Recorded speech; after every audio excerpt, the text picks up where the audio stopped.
আসসালামু আলাইকুম।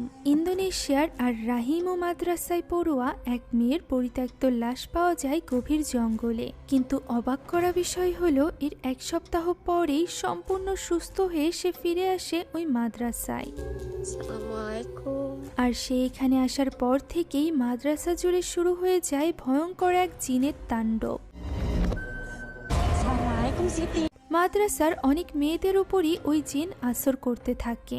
নামাজের মধ্যেই খুন হয় দুজন মেয়ে। সবাই বুঝতে পারে ওই ফিরে আসা মেয়ের ভেতরে করে কোনো জিন এসেছে এই মাদ্রাসায়। তবে চিন্তার বিষয় হলো, এই জিন কোনো স্বাভাবিক সাধারণ শয়তানের অনুসারী জিন নয়, বরং এটি একটি মুসলিম ইমানদার জিন, যার শক্তি সাধারণ জিন থেকে 1000 গুণ বেশি। তবে একজন ইমানদার জিন কেন একটি মৃত মেয়ের শরীরে জায়গা নিবে? কি উদ্দেশ্য তার? সাধারণত হুজুররা দোয়া পড়ে জিন তাড়িয়ে থাকে। তবে যে জিন নিজেই ইমানদার এবং আয়াতুল কুরসিও তার কোনো ক্ষতি করে না, সেই জিনকে কিভাবে কাবু করবে কোনো সাধারণ হুজুর অথবা কবিরাজ? জানবো আজকের এই গল্পে, যার নাম মুনকার। এটি ইন্দোনেশিয়ার এক মহিলা মাদ্রাসায় ঘটা সত্য ঘটনা অবলম্বনে তৈরি মুভি, যার গল্পে রয়েছে অসাধারণ টুইস্ট এবং ভয়ঙ্কর রহস্য, যা ইতিমধ্যে অনলাইন জগতে সাড়া ফেলেছে। আমি নিজেও এই মুভির জন্য অধীর আগ্রহে অপেক্ষা করেছিলাম। আশা করছি এর গল্প আপনাদের কাছে ভালো লাগবে। তো চলুন আর দেরি না করে সরাসরি চলে যাওয়া যাক গল্পে। গল্পের শুরুতে আমরা একটা মেয়েদের মাদ্রাসার ফজরের ওয়াক্তের দৃশ্য দেখতে পাই, যেখানে সব মেয়েরা এসে অজু করে নামাজের জন্য তৈরি হচ্ছিল। ইমাম, হুজুর, সেই সাথে উম্মি সহ সকল মেয়েরা ওই মাদ্রাসার ভেতরে থাকা একটি মসজিদে এসে জড়ো হয়, যেখানে বড় হুজুর ফজরের ওয়াক্তের ফজিলাত সকলকে বলে শোনায়। কারণ এই ওয়াক্তে ঘুমকে আটকে নামাজ আদায় করা সব থেকে বড় কঠিন বিষয়। এখানে এই মেয়েদের মধ্যে হারলিনা নামের এক মেয়ে ছিল, যে কিনা তখনও পর্যন্ত ঘুমে পড়ে যাচ্ছিল। এখন নামাজ এবং আলোচনা শেষে এই মাদ্রাসার প্রধান উম্মি সকলের সামনে আসে। উম্মি আয়ও এখানে সকলকে উদ্দেশ্য করে বলে যে মাত্র 10 মিনিট পরই তারা কোরআন পাঠ শুরু করবে, তাই সকলে যেন তৈরি হয়ে নেয়। একথা শোনা মাত্রই হারলিনা সেখান থেকে উঠে যেতে থাকে। তখন হারলিনার বেস্ট ফ্রেন্ড রানুম তাকে জিজ্ঞাসা করে সে কোথায় যাচ্ছে। হারলিনা জানায় সে কোরআন শরীফ তার ঘরেই ভুলে এসেছে, তাই সে সেটা আনতে যাচ্ছে।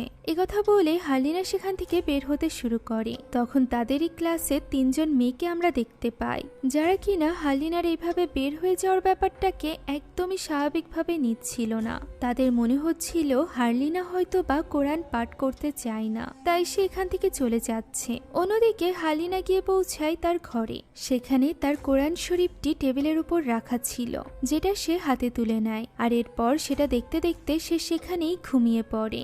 অন্যদিকে তার সহপাঠীরা সকলে বসে কোরআন শরীফ তেলাওয়াত করছিল, যেখানে উম্মি আয়ু লক্ষ্য করে যে এখানে একজন ছাত্রী নেই, অর্থাৎ হারলিনা নেই। এই ব্যাপারটা হারলিনার বান্ধবী রানুম এবং সেই সাথে রাবিয়াও লক্ষ্য করে। তাই তো কোরআন শরীফ তেলাওয়াতের পর উম্মি তাদের উপর ভীষণ ক্ষেপে যায়। যেদিন যে ক্লাসের তেলাওয়াত থাকে সেদিন সেই ক্লাসে সকলকেই সেখানে উপস্থিত থাকতে হবে, আর যদি কেউ অযথা অনুপস্থিত থাকে তাহলে পুরো ক্লাস শাস্তি পেতে হবে। একথা বলে সে শাস্তি স্বরূপ পুরো ক্লাসকে, পুরো মাদ্রাসা এবং ওয়াশরুম পরিষ্কার করতে বলে। একথা শুনে রাবিয়া কিছুটা বিরক্তি প্রকাশ করে বলে যে এই শাস্তি তো হারলিনার পাওয়ার কথা। তখন উম্মি বলে যে এই শাস্তি হারলিনা সহ সকলকেই ভোগ করতে হবে। একথা বলতে না বলতেই সেখানে হারলিনা দৌড়াতে দৌড়াতে চলে আসে। সে এখানে উম্মির কাছে ক্ষমা চায়, তবে এতে উম্মির মন গলে না। সে সকলকে সমানভাবে শাস্তি ভোগ করতে বলে, যার ফলে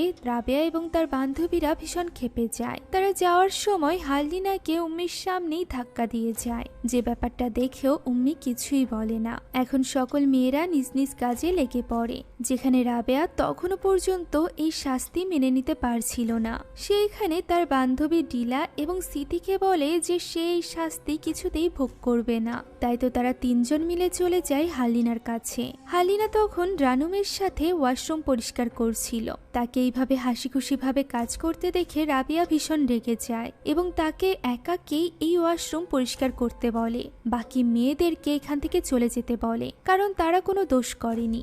যেহেতু হালিনা দোষ করেছে তাই তাকে একাকেই শাস্তি পেতে হবে। একথা শুনে রানুম রাবিয়াকে বোঝানোর চেষ্টা করে যে হালিনা মাত্র 1 মাস হয়েছে এই মাদ্রাসায় এসেছে, সে এখনো পর্যন্ত মাদ্রাসার নিয়ম কানুনের সাথে নিজেকে খাপ খাইয়ে নিতে পারেনি, আর এ কারণেই তাকে আরো সুযোগ দেওয়া উচিত। তবে রাবেয়ার মতে রানুমের পক্ষে এই কথা বলা সহজ, কেননা সে একজন হাফিজা, উম্মি হুজুর সকলে তাকে পছন্দ করে। তবে ক্লাসে বাকি যারা স্টুডেন্টরা আছে তারা প্রতিনিয়ত হুজুর এবং উম্মির সামনে ছোট হয়ে যাচ্ছে শুধুমাত্র হালিনার নিয়ম ভাঙার জন্য।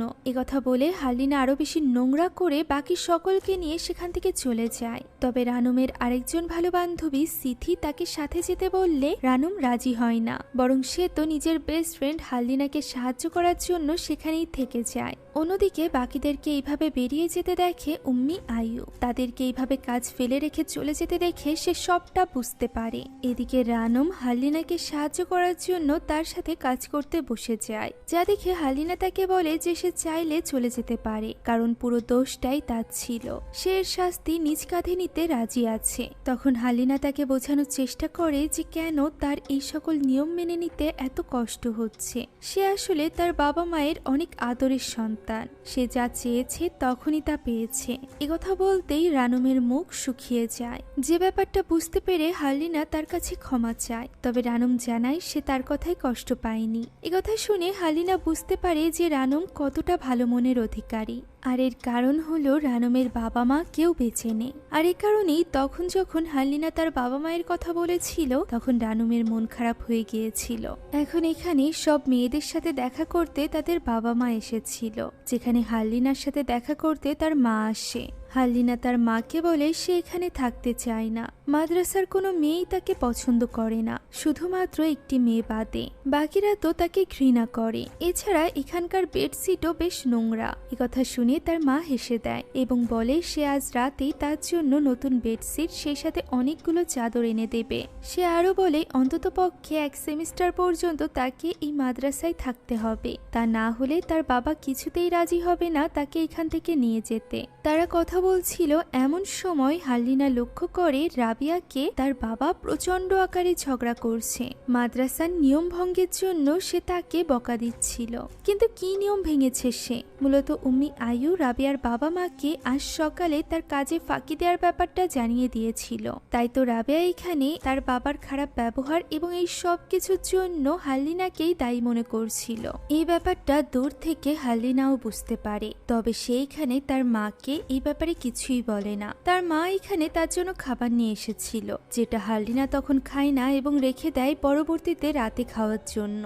মেয়ের যেহেতু এখানে থাকতে বেশ কষ্ট হচ্ছে, তাই ওই রাতেই হালিনার মা কিছু বেডশিট রেডি করে তার মেয়েকে দেওয়ার জন্য। তবে সে এটা দিতে যাওয়ার আগে মিস্টার সাপ্তো অর্থাৎ হালিনার বাবার সাথে কথা বলে, যেখানে সে মিস্টার সাপ্তোকে হালিনার সমস্যার ব্যাপারে জানায় যে ওইখানে থাকতে হালিনার কষ্ট হচ্ছে, কিন্তু মিস্টার সাপ্তোর এই নিয়ে কোনো মাথা ব্যথা ছিল না। তার মতে তারা বেশি আদর দিয়ে তাদের মেয়েকে নষ্ট করে ফেলেছে, তাই তাকে শৃঙ্খলার মধ্যে আনতে হলে তাকে অবশ্যই মাদ্রাসায় রাখতে হবে। তাই তো সে এই মুহূর্তে হালিনার কোনো সমস্যার কথাই শুনতে রাজি ছিল না, যেটা বুঝতে পেরে হালিনার মাও বেশি কথা বাড়ায় না। এদিকে আমরা হালিনাকে